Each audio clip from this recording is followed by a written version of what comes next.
Hello hello good morning दोस्तों, कैसे हैं आप लोग। आशा करती हूँ आप सभी लोग अच्छे होंगे, मस्त होंगे, व्यस्त होंगे और साथ ही साथ अपनी पढ़ाई भी कंटिन्यू कर रहे होंगे। दोस्तों यूपी का तो पता नहीं, लेकिन बिहार में तो बम्पर भर्ती आए जा रही है। अभी अगस्त में आई थी, उसके बाद दिसंबर में आई। अब फिर सुनने में आ रहा है कि मार्च में भी पेपर हो जाएगा। अभी 15 फरवरी से उसका नोटिफिकेशन भी आ जाएगा। बीपीएससी फेज 1 का फॉर्म भी मैंने भरा था, लेकिन सुप्रीम कोर्ट का फैसला आने के बाद मैंने पेपर छोड़ दिया। मैंने पेपर दिया ही नहीं था, क्योंकि जब सुप्रीम कोर्ट का फैसला आ गया, सब कुछ क्लियर ही हो गया था, तो मैं नहीं गई। यहाँ से बिहार तक जाओ, मुंबई से बिहार तक पेपर देने जाओ 2 बच्चों को लेके। हालांकि उसमें क्लियर नहीं था कि बीएड वाले पेपर नहीं देंगे। बहुत से अभ्यर्थी ऐसे हैं जो बीएड किए हुए हैं, उन्होंने पेपर दिया, लेकिन मैं नहीं दी। मुझे ऐसा लगा कि शायद ये बाद में निकाल ही देंगे या फिर नहीं लेंगे, तो मैंने पेपर ही नहीं दिया। उसके बाद ये सेकेंड बार जो आया था फेज 2 वाला, तो उसमें मैंने अप्लाई नहीं किया, क्योंकि मेरा सीटेट का सेकेंड पेपर क्लियर नहीं था, इसलिए मैं वो फॉर्म नहीं भर पाई।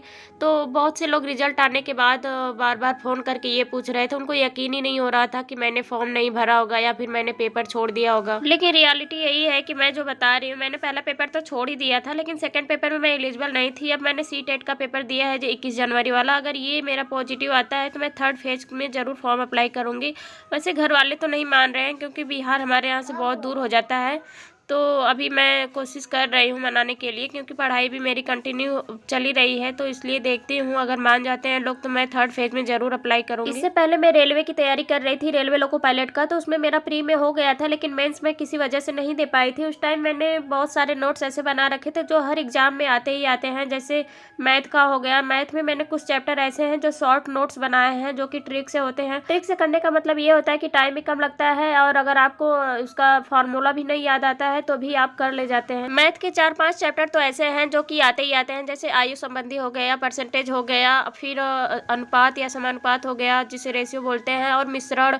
कुछ टॉपिक ऐसे हैं जो आते ही आते हैं, तो मैंने उनका शॉर्ट नोट्स बना के रखा है। इसके अलावा मैंने रीजनिंग के भी नोट्स बना लिए हैं, क्योंकि जब आप यूट्यूब से पढ़ते हैं, अगर नोट्स बना लेते हैं तो दोबारा आपको यूट्यूब से पढ़ने की ज़रूरत नहीं होती, क्योंकि अगर आप अपने हाथ से लिख के समझ के पढ़ रहे हैं तो फिर दोबारा वो नोट्स देख के ही आपको समझ में आ जाता है। बीपीएससी फेज 3 में 30 नंबर क्वालिफाइंग के अलावा 40 नंबर का भी क्वेश्चन आता है, जिसमें reasoning, current affair, math, science ये सब होता है। तो मैं उसके लिए इसकी प्रिपरेशन कर रही हूँ। इसमें मुझे ज़्यादा टाइम तो नहीं लगेगा, क्योंकि ये मेरा नोट्स बनाया हुआ है। साइंस का भी है, रीजनिंग का है, मैथ का है। मुझे इसके लिए करंट पढ़ना पड़ेगा। इसके अलावा 80 नंबर सब्जेक्ट से आते हैं, तो उसके लिए मैं सोच रही हूँ सचिन अकेडमी से पेड कोर्स खरीद लूँ, क्योंकि अब टाइम बहुत कम रह गया है। यूट्यूब से पढ़ने पे टाइम निकल जाता है और पूरा कोर्स भी कंप्लीट नहीं होता है, तो मैं सोच रही हूँ कि सचिन अकेडमी से बाई कर लूँ। दोस्तों ये रहा मेरा आज का छोटा सा स्टडी ब्लॉग। आप लोगों को कैसा लगा? अगर अच्छा लगा हो तो please comment, like and subscribe जरूर करें। थैंक यू दोस्तों, थैंक यू फॉर वॉचिंग।